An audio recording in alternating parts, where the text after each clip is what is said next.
Good morning बच्चों। पिछली class में हमने एक चैप्टर स्टार्ट किया था विद्युत आवेश। तो हमने पिछली क्लास में जाना था कि विद्युत आवेश होता क्या है, कैसे बनता है और भी कई सारे इम्पॉर्टेंट पॉइंट जो इसमें हमने पढ़े थे। आज नेक्स्ट इसे कंटिन्यू करते हैं और भी जो इसमें इम्पॉर्टेंट चीज़ें हैं उसे हम पढ़ते हैं। आप लोग सारे पॉइंट अच्छे से नोट कर लीजिएगा और पढ़ लीजिएगा। अगर आपने सब कुछ पढ़ा तो मैं आपको इतना यकीन दिला सकता हूं कि विद्युत आवेश चैप्टर से कोई भी ऐसा क्वेश्चन नहीं बनेगा जो आपको इससे बाहर जाए, जो मैं पढ़ा रहा हूं आपको। ओके, इसी तरह सभी चैप्टर्स में अभी भी आपके पास जो भी बुक होगा या पहले जो क्वेश्चन पूछे गए हैं इस चैप्टर से आप उठाकर देखिएगा। इस चैप्टर को कंप्लीट होने के बाद, जो कि आज हो जाएगा, आपको सारे क्वेश्चन बनेंगे। तो पिछली क्लास में लास्ट पॉइंट हमने पढ़ा था कि सबसे पहले विद्युत आवेश के बारे में थेल्स ने बताया था। थेल्स ने बताया था कि अगर दो वस्तुओं को आपस में रगड़ दिया जाए तो उनमें विशेष गुण उत्पन्न हो जाते हैं, आकर्षण और प्रतिकर्षण के, जिसे उन्होंने विद्युत आवेश कहा। आज उससे आगे कंटिन्यू करते हैं। विद्युत आवेश कितने प्रकार से होते हैं आप सभी जानते हैं, धनात्मक और ऋणात्मक। सर्वप्रथम किसने नाम दिया धनात्मक और ऋणात्मक। विद्युत आवेश के और भी कुछ इंपॉर्टेंट गुण हैं, वो भी हम समझते हैं। ओके, तो विद्युत आवेश टू टाइप्स होते हैं, दो प्रकार से। एक धनात्मक और दूसरा ऋणात्मक।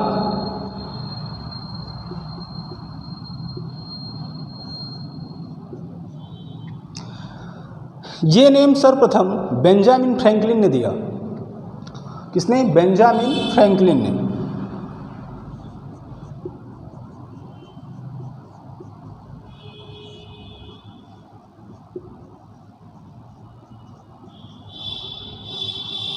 सर्वप्रथम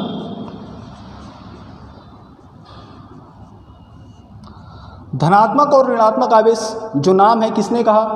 बेंजामिन फ्रैंकलिन ने। तो ये सिंपल है, आप सभी जानते हैं विद्युत आवेश धनात्मक और ऋणात्मक होते हैं। इसमें एक इम्पॉर्टेंट पॉइंट ये हो सकता है कि सर्वप्रथम धनात्मक और ऋणात्मक किसने इसे कहा या किसने नेम दिया इसका? तो बेंजामिन फ्रैंकलिन है। ओके, नेक्स्ट फिर देखें। नेक्स्ट देखिएगा, जो विद्युत आवेश है सदैव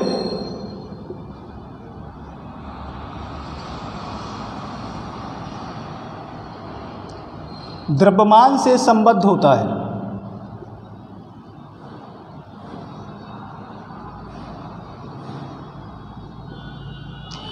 इसका मतलब क्या हुआ? विद्युत आवेश सदैव द्रव्यमान से संबद्ध होता है। इसका मतलब यह है कि बिना द्रव्यमान के आवेश का कोई अस्तित्व नहीं है। अगर किसी भी कोई भी ऐसा पार्टिकल है जिसमें द्रव्यमान नहीं है तो उसमें आवेश नहीं हो सकता है। ओके, ऐसा भी कोई अगर कण है जिसमें द्रव्यमान अगर नहीं है तो वहाँ पर आवेश नहीं हो सकता है। तो बिना द्रव्यमान के आवेश संभव ही नहीं है, क्योंकि ये एक नैज गुण होता है द्रव्यमान का ही, विद्युत आवेश। ओके, अब जैसे सदैव द्रव्यमान से संबद्ध है तो कोई ऐसा जिसमें विद्युत आवेश नहीं होता हो, एग्जाम्पल फोटोन। आप सभी जानते हैं कि फोटोन का स्थिर जो मास होता है, स्थिर द्रव्यमान शून्य होता है। इसलिए फोटोन कभी आवेशित नहीं हो सकते, आवेशित नहीं होते क्योंकि इसमें द्रव्यमान नहीं होता है। ओके, तो जो अपन ने पॉइंट लिखा सदैव द्रव्यमान से संबद्ध होता है, कौन? विद्युत आवेश। बिना द्रव्यमान के इसका अस्तित्व नहीं है। एग्जाम्पल जैसे फोटोन। ओके, फोटोन में आवेश नहीं हो सकता।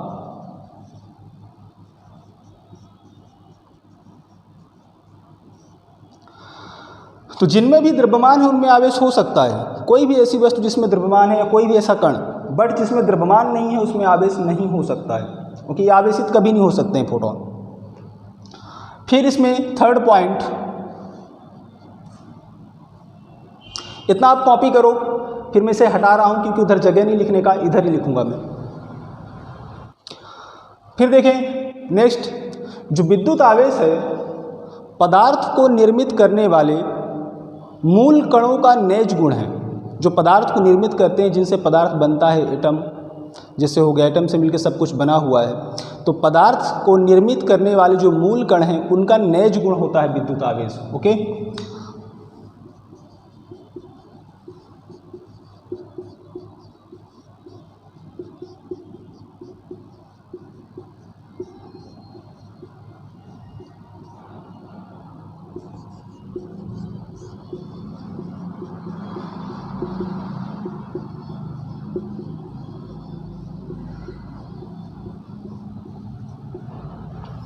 तो पदार्थ को निर्मित करने वाले मूल कणों का ये नेज गुण होता है, कौन? विद्युत आवेश। इसका मतलब क्या हुआ? अर्थात वह गुण जो इन कणों के होने के कारण स्वतः ही अस्तित्व में उत्पन्न होता है। नेज गुण का मतलब क्या है? जो इन कणों के होने के कारण स्वतः ही उत्पन्न होता है। ठीक है, तो नेज गुण का मतलब ये है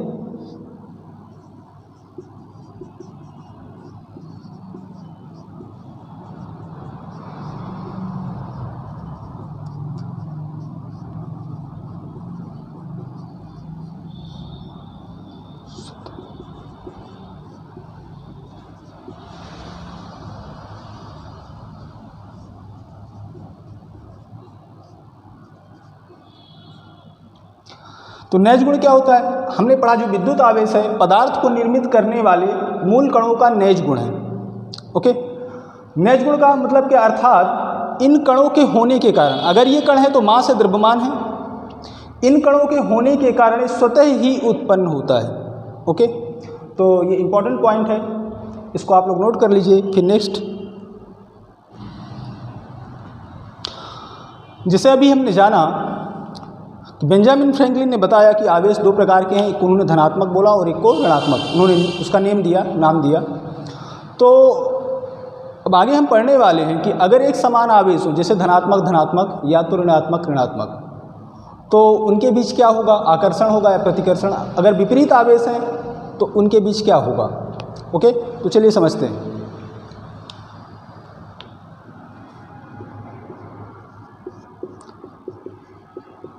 एक समान आवेश अगर है, जैसे कि देखो plus and plus, positive and positive, एक समान आवेश है तो एक दूसरे को प्रतिकर्षित करेंगे। ओके, या तो ऋणात्मक ले लो, तो ये एक दूसरे को प्रतिकर्षित करेंगे। तो यहाँ कौन सा बल होगा? प्रतिकर्षण।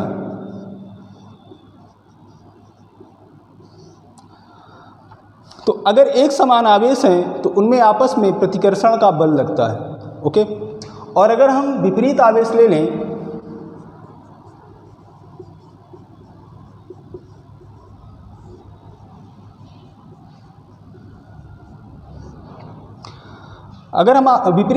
लें, जैसे कि एक प्लस और एक माइनस, तो इनके बीच आकर्षण का बल होगा। ये एक्चुअल में वैसे ये प्रकृति का नियम ही है, अपोजिट चीज़ें एक दूसरे को आकर्षित करती हैं, है ना। तो यहाँ विपरीत आवेश हैं इसलिए एक दूसरे को आकर्षित करेंगे, ये इसको अपनी तरफ, ये इसको अपनी तरफ आकर्षित करेंगे। तो यहाँ पर विपरीत आवेश में आकर्षण का बल होगा।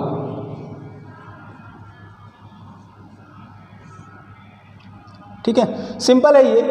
एक समान आवेश है तो प्रतिकर्षण, और अगर विपरीत आवेश है तो आकर्षण का। ओके, इसको नोट कर लीजिए। तो नेक्स्ट इंपॉर्टेंट पॉइंट है, ये कुछ ऐसे पॉइंट हैं जो कि आप आवेश तो पढ़ते हैं, बुकों में पढ़ते हैं या कहीं और पढ़ते हैं, लेकिन आपको मिलते नहीं है, फिर क्वेश्चन आ जाता है तो आपको पता ही नहीं चलता है। ओके, तो देखिए अगला जो पॉइंट है,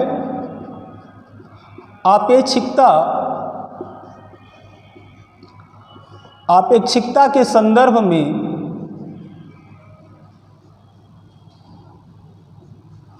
अपरिवर्तित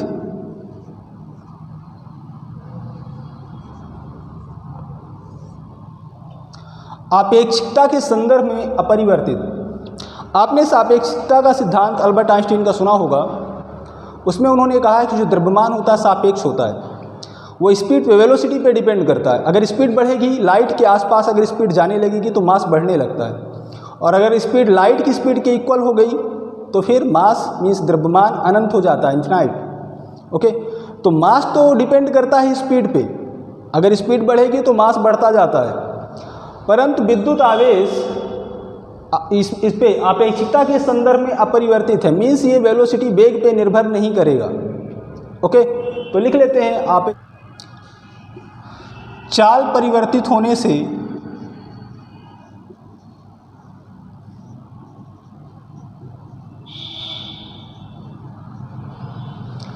चाल परिवर्तित होने से, जैसे मैंने भी आपको बताया कि चाल परिवर्तित अगर होती है तो अगर चाल बढ़ेगी तो द्रव्यमान में परिवर्तन होता है, लेकिन आवेश में कोई परिवर्तन नहीं होता है। तो आवेश क्या रहेगा? अपरिवर्तित।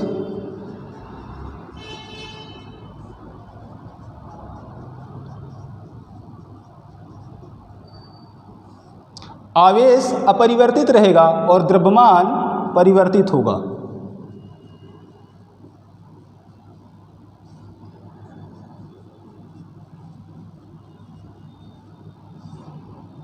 ठीक है, तो इसीलिए ये पॉइंट है आपेक्षिकता के संदर्भ में अपरिवर्तित। आपेक्षिकता के संदर्भ में अगर चाल को बढ़ाया जाए या घटाया जाए तो उसमें आवेश में कोई फर्क नहीं आता है, आवेश हमेशा अपरिवर्तित रहेगा, जबकि द्रव्यमान परिवर्तित हो जाता है।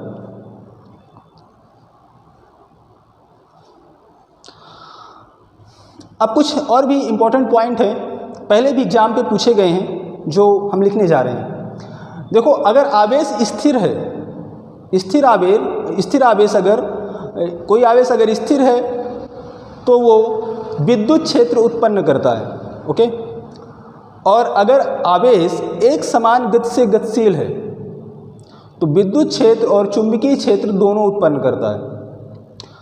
और यदि आवेश त्वरित गति में है तो वह विद्युत चुंबकीय तरंगें उत्पन्न करता है। ये क्वेश्चन पूछा गया है, जिन लोगों ने पहले अगर एग्जाम दिया है तो उनको पता होगा। तो चलिए देखें, इसको भी लिख लेते हैं।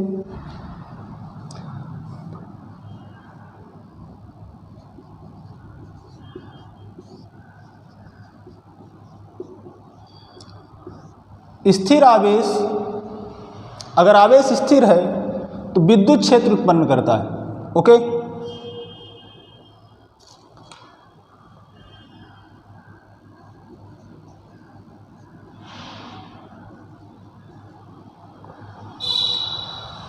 स्थिर आवेश विद्युत क्षेत्र उत्पन्न करता है।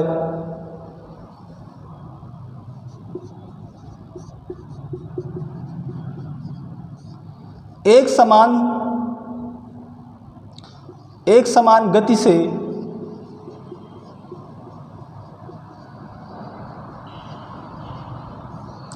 गतिशील आवेश, एक समान गति से गतिशील आवेश क्या क्या उत्पन्न करता है? विद्युत क्षेत्र एवं चुंबकीय क्षेत्र दोनों।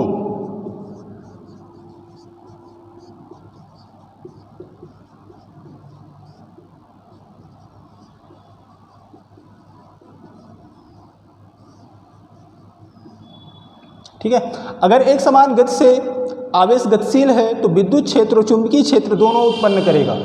ओके, और अगर त्वरित है तो त्वरित आवेश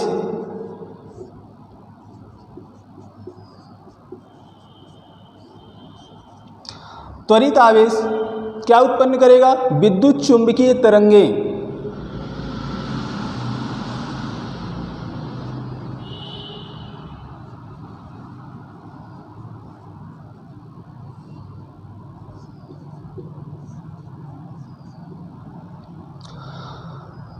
तो त्वरित आवेश विद्युत चुंबकीय तरंगें उत्पन्न करता है। ओके, नोट कर लीजिए, इंपॉर्टेंट पॉइंट है ये तीनों।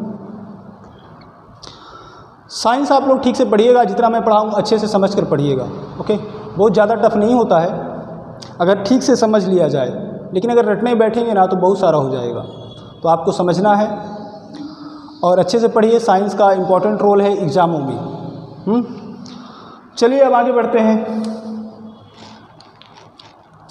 वस्तुओं को आवेशित करने की विधियां।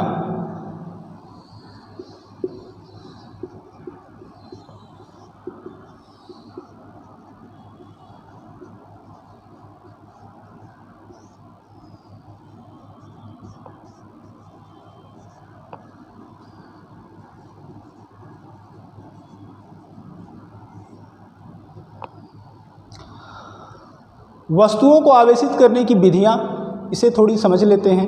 हम 3 प्रकार से वस्तुओं को आवेशित कर सकते हैं। एक तो वही जो थेल्स ने बताया, घर्षण के द्वारा। तो फर्स्ट,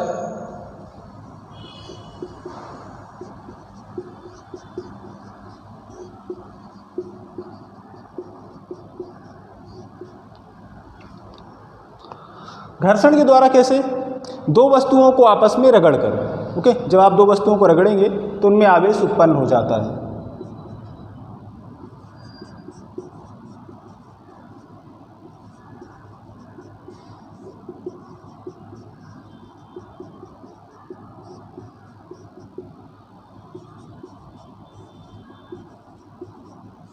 दो वस्तुओं को आपस में रगड़कर। ओके, सेकंड है चालन या स्पर्श द्वारा।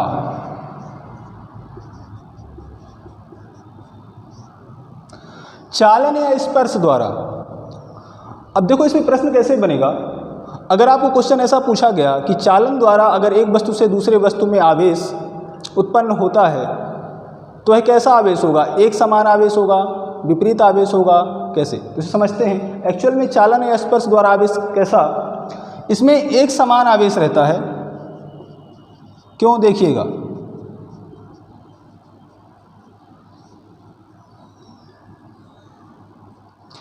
जैसे देखो एक मान लो स्फीयर है, गोला, इसमें धनात्मक आवेश है। एक और दूसरा गोला है, इस पे कोई आवेश नहीं है। तो चालन या स्पर्श द्वारा अगर हम दोनों को स्पर्श करा दें या एक वायर से कनेक्ट कर दें तो जो आवेश इसमें है कुछ आवेश इसमें भी चला जाएगा। ओके, तो एक समान आवेश उत्पन्न हो जाएंगे, दोनों में, इसमें भी प्लस आ जाएगा। तो चालन या स्पर्श द्वारा एक समान आवेश उत्पन्न होता है। ओके,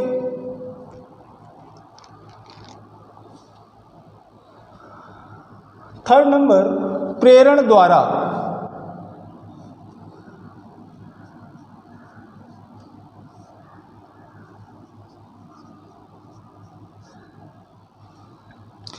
प्रेरण द्वारा। प्रेरण द्वारा कैसे आवेश उत्पन्न होता है? जैसे अगर कोई एक आवेशित वस्तु है, उसके पास अगर आप कोई दूसरी वस्तु रख दें, कोई चालक रख दें, तो उस चालक में आवेश प्रेरित होता है। यहाँ पर बिना स्पर्श किए होता है, ठीक है? तो ये हो जाएगा बिना स्पर्श किए।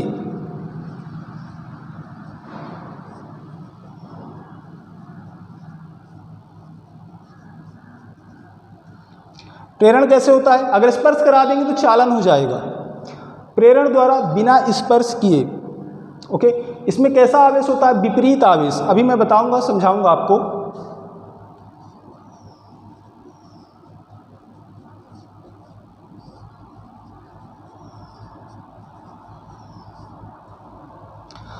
तो प्रेरण द्वारा बिना स्पर्श किए आवेश उत्पन्न होता है, जो कि विपरीत आवेश होता है। कैसे? देखो, मान लो अगर कोई एक चालक प्लेट है, इस पे प्लस आवेश है, धनात्मक। इसके पास एक दूसरा प्लेट रख दिया गया, ठीक है?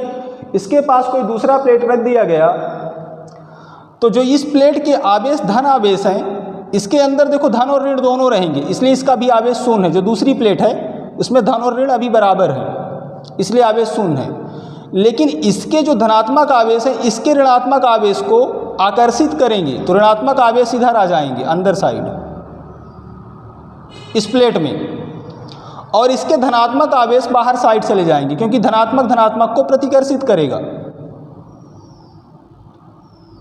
ठीक है? तो यहाँ पर प्रेरण के द्वारा देखो विपरीत आवेश उत्पन्न हुआ।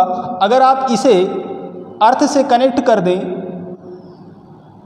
तो जो बाहर का धन आवेश है जो बाहर साइड धन आवेश है वो अर्थ में मीन्स पृथ्वी में चला जाएगा, तो सिर्फ अंदर इसमें रह जाएगा ऋण आवेश। तो देखो चालन के द्वारा इसमें ऋण आवेश उत्पन्न हो गया, और विपरीत आवेश है क्योंकि इसमें धनात्मक आवेश था तो इसमें ऋणात्मक आवेश उत्पन्न हो जाएगा। क्लियर है ना? ठीक से इसे समझ लीजिएगा आप। ओके, अब लास्ट पॉइंट है इस चैप्टर का, आखिरी पॉइंट, आवेश संरक्षण का सिद्धांत।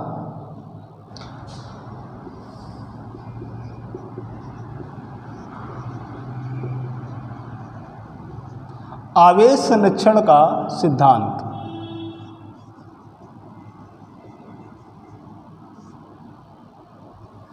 तो ये आखिरी पॉइंट है। मैंने पिछली क्लास में आपको बताया था कि आगे अपन पढ़ेंगे आवेश संरक्षण का सिद्धांत, और ये चैप्टर आज ख़त्म हो जाएगा। लगभग इसमें सारी चीज़ें मैंने आपको बता दी, कुछ भी नहीं छूटा हुआ है। इसे आप ठीक से पढ़ लीजिएगा। Okay,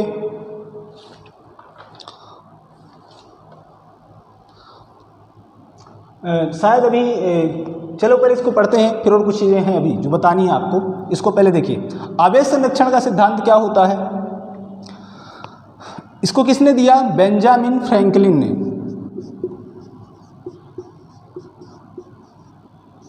Benjamin Franklin.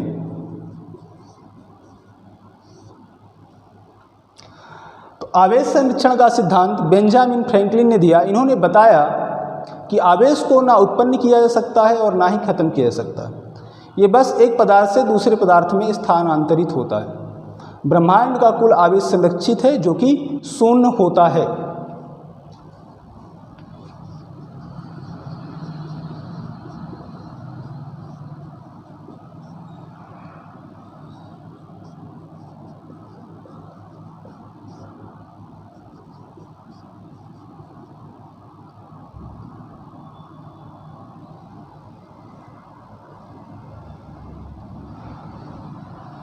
आवेश को ना तो उत्पन्न किया जा सकता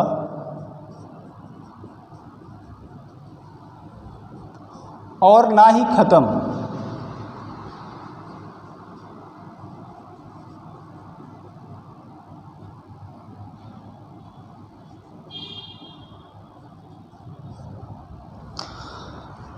तो ये बेंजामिन फ्रैंकलिन ने बताया था आवेश संरक्षण का सिद्धांत। आवेश को ना तो उत्पन्न किया जा सकता है और ना ही खत्म किया जा सकता है। कुल आवेश संरक्षित रहता है। किसी निकाय या ब्रह्मांड का कुल आवेश संरक्षित होता है।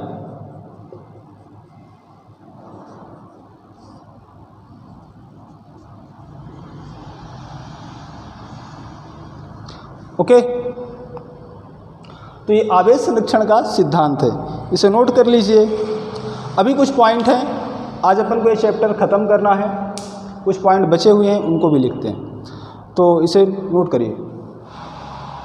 अभी आवेश का अपन ने यूनिट नहीं पढ़ा, डायमेंशनल फार्मूला नहीं पढ़ा, डायमेंशन क्या है। इसमें कई सारी यूनिट्स हैं जो हमें याद रखना है। ओके, CGS यूनिट्स हो गया, SI यूनिट्स हो गया। CGS में 3 यूनिट्स होती हैं, फ्रैंकलिन हो गया, स्टेट कूलाम हो गया, सारी चीज़ें हमें नोट करनी हैं। एक और यूनिट होती है फैराडे, फैराड नहीं, फैराड होता है विद्युत धारिता का, फैराडे होता है। 1 फैराडे इक्वल 96,500 कूलाम। ये सारी चीज़ें अभी हम नोट करेंगे और लिखेंगे, समझेंगे। कुछ चीज़ें अभी हैं जो हमें लिखना है। ओके, तो मुझे लगता है कि एक क्लास हमें और लेनी होगी। नेक्स्ट क्लास में ये चैप्टर ख़त्म हो जाएगा। कुछ पॉइंट्स हैं जो कि इम्पॉर्टेंट हैं, जैसे कि हमने पढ़ा हुआ है कि थेल्स ने बताया है कि 2 वस्तुओं को रगड़ने से आवेश उत्पन्न होता है। तो एक टेबल बनाएंगे जिसमें 3 से 4 जो इम्पॉर्टेंट क्वेश्चन पूछे गए हैं कि किसमें कौन सा आवेश उत्पन्न होता है, वो भी हमें लिखना है। यूनिट लिखना मीन्स इनकी इकाई क्या है, SI CGS, और भी कौन सी हैं, डायमेंशनल फार्मूला क्या है, और 2-3 पॉइंट और लिखने हैं। और नेक्स्ट क्लास में ये इसीलिए ये चैप्टर ख़त्म हो जाएगा। ओके, आज के लिए इतना ही। सभी को बहुत धन्यवाद। Thank you.